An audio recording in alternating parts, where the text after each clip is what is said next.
Não, mas já vamos lá.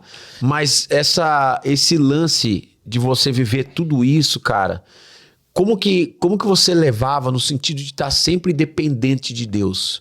Porque, igual eu falei, por mais que nossos caminhos são muito parecidos em várias situações, como eu não tive esse lance de ter essa exclusividade de pensar que eu tenho hoje, se eu tô fazendo isso, Deus tá aqui, se Deus não tá, eu também quero que me tire. Eu não tinha isso, mas eu acredito que você tinha, tenho certeza que você tinha. Mas você levava como essa dependência de Deus em todos os aspectos que você tinha na vida, cara? Então, eu fui um cara, quando o assunto é dependência de Deus, eu fui um cara que eu fui forçado a depender de Deus. Eu não escolhi depender. É louco isso. Eu fui forçado a depender de Deus. Então, o caminho para chegar até nesse momento da pergunta que você me fez, eu já vinha alguns anos dependendo de Deus na marra. Eu fui forjado na dependência. Então, eu não era novidade para mim depender do que ele ia falar ou do que ele ia fazer. Por que eu falo forjado na dependência? Porque eu já disse isso talvez aqui no episódio do pastor Marcos Bertoc. Uma vez eu encontrei o pastor Marcos e eu estava num momento muito bom da minha vida financeira. Eu estava trabalhando, estava ganhando bem, eu tinha acabado de comprar um carro zero, era só eu e a minha esposa. Minha esposa trabalhava no Paraguai, ganhava em dólar, ganhava mais que eu. Ele não tinha despesa de nada, morava na casa que era a nossa casa mesmo, não pagava aluguel. Cara, eu estava muito bem. E eu encontrei o pastor Marcos na rua e ele disse para mim, cara, Deus mandou te dizer uma coisa. Ele vai te tirar da posição que você tá e vai te tornar dependente exclusivo dele. E eu falei, puxa, que massa. Porque se eu depender do meu pai, é falho talvez. Depender da minha mãe, mas depender de Deus... Aí ele falou pra mim assim, cara, você vai ter muito testemunho, é muito massa na teoria. Mas na prática, você vai ver, você tá ferrado. Na prática vai doer, vai ser difícil. Quando ele falou isso pra mim, cara, eu saí do emprego, passou um tempo eu saí do emprego e minha esposa engravidou. A tua primeira filha? A minha primeira filha. Aí, meu filho, aí eu tive que viver da dependência mesmo. Que era a dependência de Deus mesmo. Aí eu comecei a passar situações que eu nunca tinha passado na minha vida. Eu tive que sair da casa onde eu morava e fazer um financiamento, dar o meu carro zero e me matar para pagar o financiamento da casa que a gente ia morar, porque a minha filha ia nascer. E eu não tinha renda, velho. E Deus secou tudo. Você sabe o que é Deus secar tudo? Eu sempre fui design, sempre trabalhei com design. Inclusive, um dos melhores que eu já vi na vida. Tá? Só pra deixar claro aqui, um dos caras mais criativos com design que eu já vi na vida, cara. Que honra, meu Deus. Então assim, quando eu trabalhava com design e, cara, não tinha trabalho. Secou os trabalhos pra mim de design. E a minha esposa grávida ganhou nenê, não tinha como trabalhar e eu tinha que pagar R$1.000 da minha casa. Só da casa, da parcela do financiamento. Tinha que pagar esse dinheiro do financiamento e fora o financiamento tudo, criança e coisa e tal. E eu não tinha dinheiro. Aí eu passei a viver da dependência. Aí, cara, a dependência de Deus foi daquele jeito, foi trash. Foi assim de você chegar em casa às vezes e não ter, cara. De chegar à terceira conta de luz e você falar, vai cortar minha luz. E daí Deus aos 40 do segundo tempo, ele vinha e eu me lembro que nessa época aconteceu umas coisas assim cruciais que marcaram a época da dependência, né? Olha que louco isso. Eu lembro que um dia, Magno, cara, não tinha dinheiro pra nada. Mas pra nada, não tinha dinheiro. Não tinha de onde sair dinheiro. E eu cheguei aqui no estúdio pra trabalhar, pra procurar um trabalho, e eu vi um anúncio de uma Gretsch, uma guitarra. Você tá ligado qual que é, você é músico. E eu nunca tinha pegado uma Gretsch na mão. Era meu sonho ter uma Gretsch. Só que foi no momento de mais... O cara não tinha dinheiro pra comprar nem um suco, quanto mais uma Gretsch, que era o peso de um carro. E eu me lembro que eu me ajoelhei no estúdio e falei, Deus, eu queria tanto uma Gretsch. Um dia dá a oportunidade de eu comprar. Eu falei pra Deus, eu queria uma Gretsch edição tal, que ela fosse dourada. Eu gosto da cor dourado por causa do Slash. Olha aí, gosto daquela cor de guitarra, de instrumento. E falei pra Deus como eu queria e voltei ali pro computador. Passou alguns meses, cara, veio um cara na igreja que eu nunca tinha visto na minha vida. Mandar um abraço pra ele, encontrei ele esses dias, o Eric. Marcou a minha vida, esse cara. Ele veio fazer medicina no Paraguai. Ele não me conhecia. E ele chegou falando de instrumento comigo. E ele falou assim, eu acabei de comprar uma guitarra, eu quero que você afine pra mim. Tá na caixa. Ele foi lá no carro, pegou, era uma Gretsch. Aí eu não queria nem abrir, cara. Eu falei, não quero nem pegar essa guitarra que eu vou passar mal, velho. Nossa, quando eu abri a caixa, era uma Gretsch dourada. Exatamente como eu tinha orado. E ele falou pra mim assim, cara, eu não sei nem afinar. Você afina pra mim que eu vou viajar pra São Paulo. Quando eu voltar, eu vou pegar ela de você. Dá uma maciada nas cordas e tal. Meu Deus, cara. Eu coloquei corda, toquei. Que som maravilhoso. Que guitarra maravilhosa, cara. Ele foi pra São Paulo. Quando ele voltou, foi a segunda vez que eu vi ele. Quando ele entrou dentro da casa aqui dos meus pais, ele entrou rindo. Eu falei, o que foi, cara? Ele falou, cara, Deus é muito louco. Eu vim aqui só falar pra você que essa guitarra nunca foi minha. Ela é tua.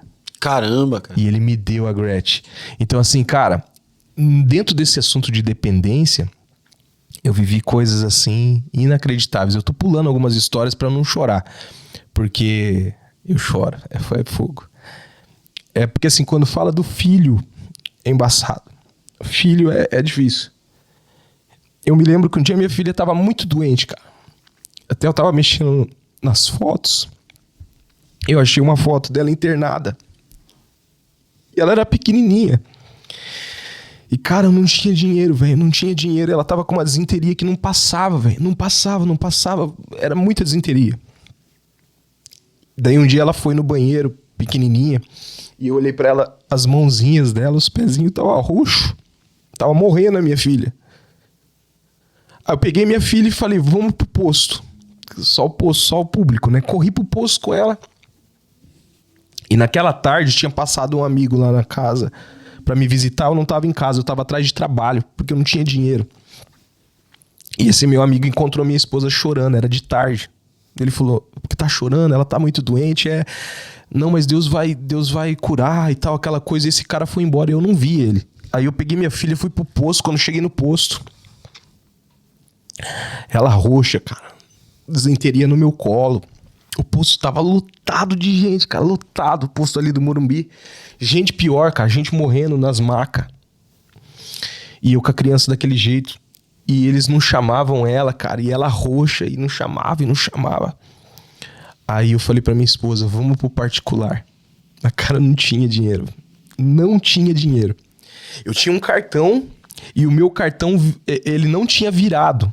E ele ia vencer, tipo, eu tinha que pagar. Se eu gastasse no cartão, eu tinha que pagar. E eu não tinha dinheiro.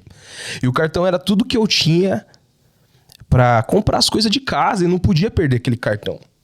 E eu falei, vamos pro particular. E a minha esposa nem questionou. Peguei minha filha, coloquei no carro e corri pro hospital, cara. Cheguei no hospital particular lá. Minha filha roxa, eles já pegaram ela. Pequenininha, Magno. Vamos ter que internar.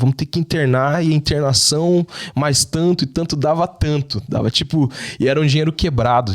Vamos supor, na época era R$584, vamos dizer. E, cara, era um dinheiro absurdo na época pra eu pagar. Não tinha como. Eu passei o cartão, falei pra minha esposa, vamos perder o cartão. Aí agora nós estamos, deixa perder. Mas vamos internar, que eu não vou deixar minha filha assim. Lógico. Era uma quarta-feira. Eu nunca vou esquecer. Internamos ela. A minha filha pequenininha, eu vendo ela com soro, tomando soro, e a gente ali. E a minha cabeça fervendo, cara. Meu Deus do céu, vou ter que pagar esse cartão. Aí nisso, aquele meu amigo que passou de tarde lá, ele me ligou. Falou, onde você tá? Eu falei, tô no hospital. Ah, eu vou ir ver ela. Vou ir. Puxa vida, fui te ver hoje, não consegui, vou aí. Daí ele foi. Aí ele ficou ali comigo e tal. Aí eu já tinha recebido o dinheiro, o orçamento de quanto eu tinha que pagar no cartão, já tinha passado o cartão. E ele ficou comigo até terminar, até de madrugada, até ela ter o soro e tal. Daí a gente foi pro carro, porque eu já tinha pago no cartão. Aí a gente conversando, ele falou pra mim assim, cara, quanto que deu lá? Eu falei, não deu nada, eu passei o cartão, tá pago. Porque, cara, eu até vou falar uma coisa pra vocês, assim, a Bíblia fala sobre isso com jejum. Você não ter aquela cara de desanimado quando você tá fazendo jejum. E eu nunca fui o cara que fiquei chorando pros outros, implorando, olha, me dá tal coisa, faz tal coisa por mim. Não, cara. Eu chegava na igreja e ninguém sabia que eu tava com um problema.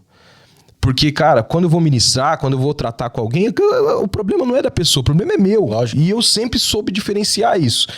E eu saí ali conversando com ele e eu falei pra ele, cara, não tá pago, não precisa. Ele falou, William, você não tá entendendo. Eu só quero saber o valor. Aí eu passei pra ele. Tipo, 584, vamos dizer. Era dinheiro na época. Aí ele olhou o valor e começou a chorar. Eu falei, o que foi, cara? Ele falou, cara, hoje à tarde eu tava na rua e Deus falou pra eu ir lá na tua casa. Que eu precisava te dar uma oferta, eu precisava te dar uma grana. Ele disse assim, quando eu cheguei na sua casa, eu vi sua esposa chorando. E Deus falou pra mim assim, cara, não é agora. Não dá esse dinheiro pra ela agora. Porque à noite vai acontecer uma situação, o William vai precisar desse dinheiro. Né? Daí ele falou assim, chorando, pegou no bolso. Ele falou, conta esse dinheiro que eu tinha na carteira. Era R$585. Caramba, cara. Então assim, cara, depender de Deus é difícil, cara. No testemunho é bonito você falar para as pessoas, ó, Deus é fiel, Deus faz. Só que é dolorido, velho. É dolorido.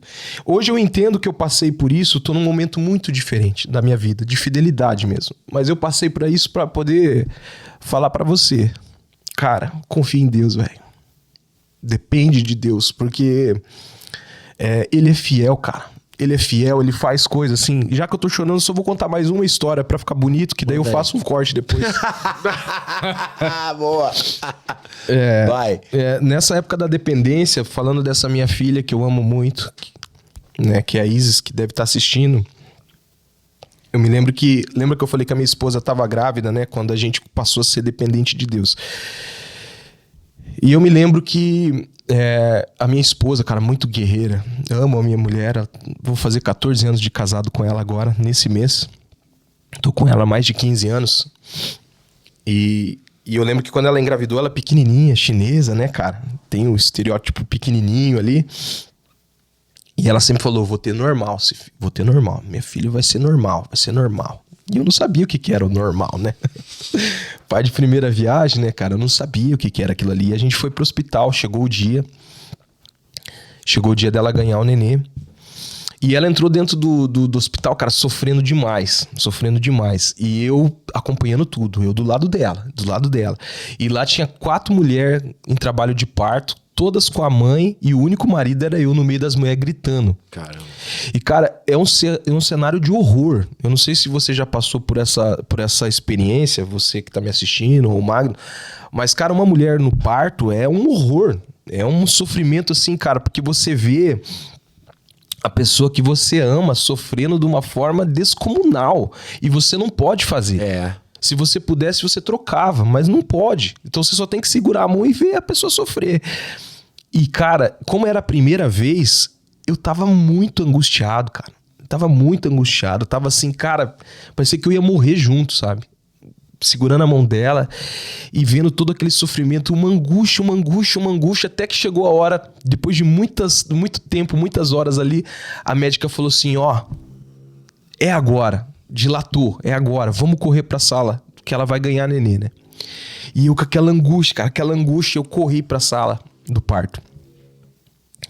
Aí, segurando a mão dela, cara, no meio de todo aquele escândalo, é por isso que eu falo, se você tá passando por um momento de angústia, escuta isso aqui.